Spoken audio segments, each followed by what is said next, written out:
Olá, turma, tudo bom? Turma, vamos iniciar aqui um assunto novo. Quem prestou atenção na apostila percebeu que eu pulei uma parte, né? Eu pulei lá na página 50 até a página 53, mais ou menos, porque era um assunto que estava dentro de sistema circulatório, mas era um tantinho mais complexo, então eu deixei para o final, que é o assunto sobre os tipos sanguíneos. Vocês aí na vida já devem ter se deparado e entendido que os sangues, eles não são todos iguais. Existe 4 tipos de sangue.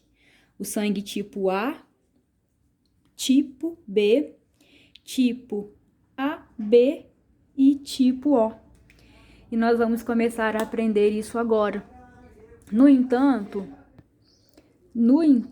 para a gente entender por que existem esses 4 tipos de sangue, eu preciso que vocês entendam o que é um antígeno, o que é um anticorpo e o que acontece no nosso corpo quando um antígeno ele encontra um anticorpo. Então vamos lá. Preciso, gente, agora de extrema atenção. Então, por favor, tá? Vamos entender como é que se dá no nosso organismo a relação do antígeno com o anticorpo. Então, vamos por partes. O que é um antígeno? Um antígeno, turma, é um micro-organismo que invade o nosso corpo. Ele pode ser um vírus, como é o vírus da Covid-19. Ele pode ser uma bactéria, como a bactéria do tétano, por exemplo. Ele pode ser um fungo, como aquelas que causam as micoses de unha. Então, um antígeno é um organismo que invade, que ataca o meu corpo. É um parasita. Ele quer tirar um proveito de mim, certo? Os vírus são antígenos, as bactérias, os fungos são antígenos.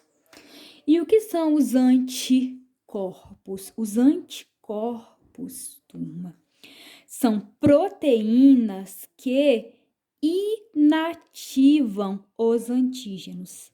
São proteínas, moléculas que querem matar, querem destruir os antígenos. Então, você tem que ter na sua mente que o antígeno, ele invade o meu corpo. O anticorpo, ele quer matar o antígeno. Então, eles relacionam-se dessa maneira.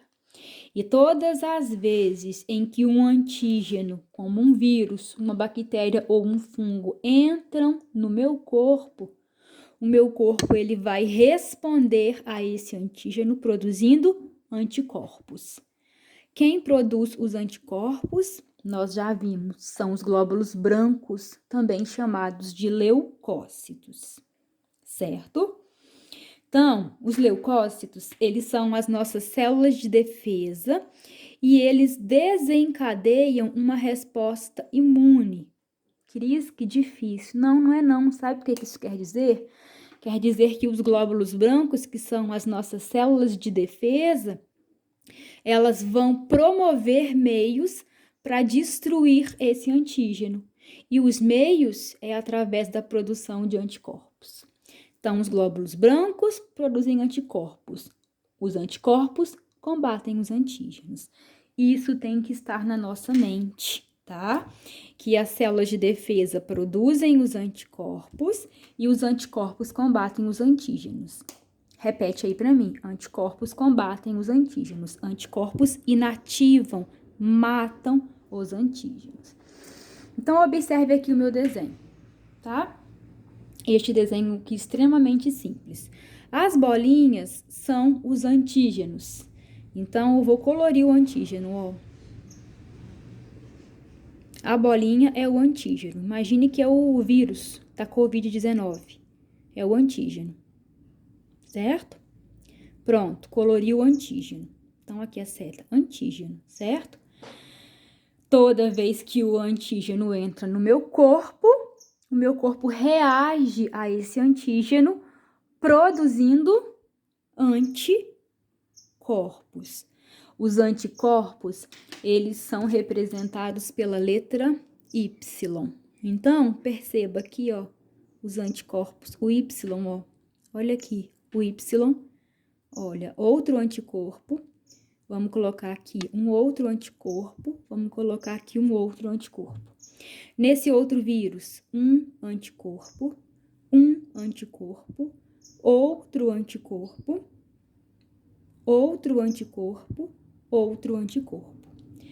Todas as vezes que um antígeno entra no meu corpo, o meu corpo reage a esse antígeno produzindo anticorpos. Os anticorpos são moléculas que querem matar os antígenos. Então, eles são representados pela letra Y. Y são os anticorpos. E aí acontece algo muito, muito, muito bacana. Como é que o anticorpo ele mata o antígeno? O anticorpo, gente, ele se liga no antígeno. Observe que o antígeno, ó, ele tem essa partezinha aqui, ó, parece um triângulo.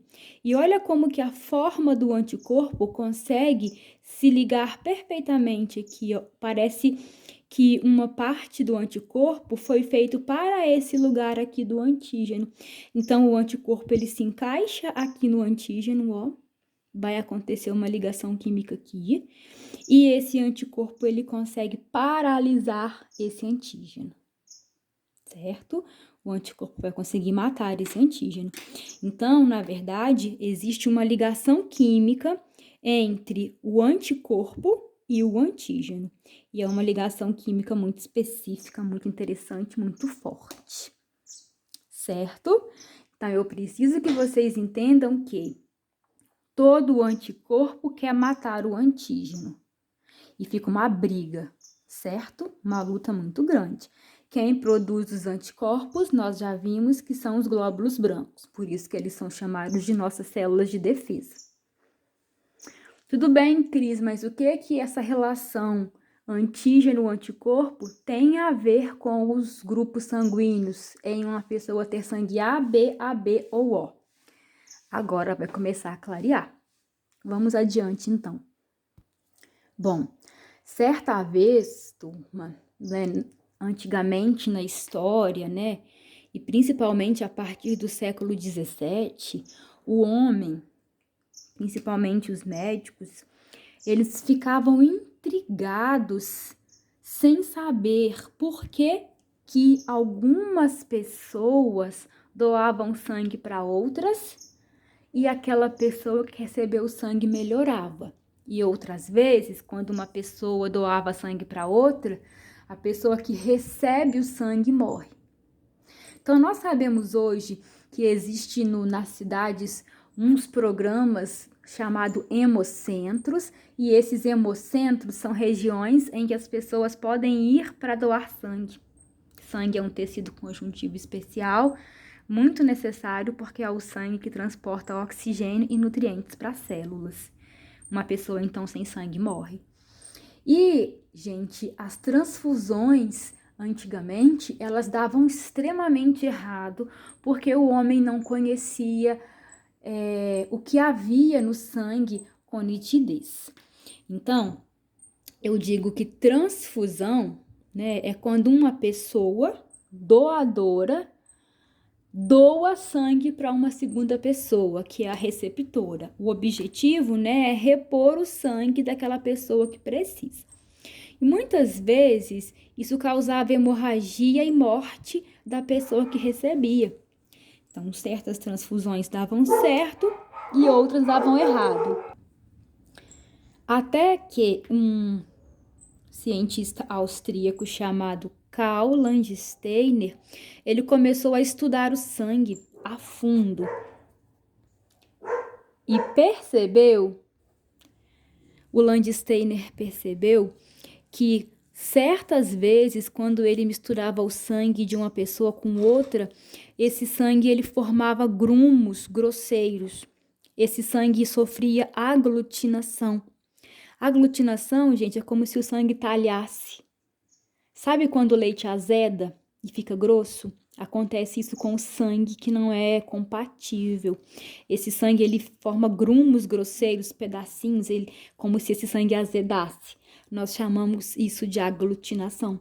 Então, quando ele misturava o sangue e o sangue aglutinava, a pessoa morria, porque sangue aglutinado não circula, certo? E aí ele começou a destrinchar o sangue, até que ele conseguiu descobrir os grupos sanguíneos. E ele estudou a nossa velha e conhecida hemácia. Quem é a hemácia? É o glóbulo vermelho, aquela célula que transporta oxigênio e gás carbônico e que nasce com núcleo, mas perde o núcleo na fase adulta. A hemácia é uma célula, logo ela tem membrana plasmática. Ela nasce com o núcleo, mas perde o núcleo quando ela é madura, por isso que eu não coloquei o núcleo aqui, bem? E o Landsteiner percebeu, desvendou o mistério. Ele descobriu que na membrana plasmática da hemácia haviam certos tipos de proteínas. E ele descobriu que haviam pessoas cujo sangue tinham essas proteínas e pessoas que não tinham. Ele falou, olha, é uma diferença. Então, ele observou a membrana plasmática e percebeu que haviam pessoas que tinham essas proteínas na hemácia, na membrana plasmática da hemácia, e outras não. Bom, quem não tem essa proteína, turma, é diferente de quem tem a proteína. Ainda teve mais coisas que ele descobriu. Olha que interessante. Ele descobriu que essas proteínas, elas eram antígenos. Ué, Cris, mas antígeno não era vírus, bactérias? Sim, gente. Só que essas proteínas da hemácia, elas conseguiam desencadear a resposta dos anticorpos. Elas conseguiam ativar os anticorpos. Então, o Landsteiner chamou essas proteínas de antígenos. Então, tem pessoas que têm essas proteínas, esses antígenos, e tem pessoas que não têm, certo? E ele descobriu mais que essas proteínas, elas são diferentes. Então, observe aqui o meu desenho. Aqui, ó, eu fiz o sangue, certo? Fiz a hemácia, fiz 4 hemácias, perceba, 1, 2, 3, 4. Não coloquei núcleo porque elas não têm núcleo. E aí o Landsteiner percebeu uma coisa, ele descobriu uma coisa muito, muito interessante. Que havia algumas pessoas que tinham essa proteína aqui na hemácia, em forma de bolinha, que ele chamou de proteína A. Ele deu o nome de A para essa proteína. E ele falou assim, olha, as pessoas que têm a hemácia, uma proteína assim em forma de bolinha, eu vou chamar de A. Então, essa pessoa tem sangue do tipo A. A pessoa que tem a proteína A tem sangue do tipo A. Ele percebeu também que havia algumas pessoas que tinham uma proteína diferente na hemácia. Era uma proteína quadradinha. Vamos desenhar aqui o quadradinho. E o quadradinho, ele é diferente da bolinha. Então, as pessoas que tinham a proteína B, que ele chamou de quê? Antígeno. As pessoas que tinham o antígeno B, a proteína B, ela é diferente da A. Então, quem tinha B não tinha A. Então, a pessoa que só tinha proteína B, ele falou que tem sangue tipo B. E ele descobriu algo que ainda foi mais magnífico ainda. Ele descobriu que haviam pessoas cuja hemácia apresentava ao mesmo tempo, os 2 tipos de proteínas. Tem gente que tem a proteína A, olha lá, a bolinha, e também tem a proteína B, o quadradinho. Então, essas pessoas que possuem a proteína A e a proteína B, ele disse que é a pessoa que tem sangue AB. Legal, né? E ele ficou pasmo, porque ele descobriu que certas pessoas não têm nenhuma proteína na membrana da hemácia. Nenhuma. Observe que a hemácia, tá com a membrana lisa. Não tem nada. Então, ele chamou de zero. Não tem, é zero. E aí, depois o zero, acabou virando o quê? O O. Então, são as pessoas de sangue tipo O. Quem tem sangue O não tem nenhuma proteína, nenhum antígeno na membrana da hemácia. Recapitulando tudo aqui, tá? Se você sentir dificuldade, você volte no início da aula. O Landsteiner descobriu que nas hemácias, que são os glóbulos vermelhos, haviam certos tipos de proteínas que ele chamou de antígenos. Por que ele chamou de antígenos? Porque essas proteínas, elas eram capazes de provocar os anticorpos. Elas eram capazes de fazer o corpo produzir anticorpos contra elas. E aí ele falou assim, que quem tinha o antígeno A na hemácia era do sangue A. Quem tinha a proteína, o antígeno B, era do sangue B. Quem tinha as duas, o antígeno A e o antígeno B, era do sangue AB. E quem não tinha nada, era o zero, ele chamou de sangue O. E assim foram descobertos os 4 tipos sanguíneos. Me conte aí, você sabe qual é o seu tipo sanguíneo? Não sabe? Tem que fazer um exame para saber. O meu é O, viu, gente? A minha hemácia, ó, não tem nenhum antígeno, nenhuma proteína. Bom, vamos adiante? Eu vou dividir o vídeo para não ficar muito longo, tá bom?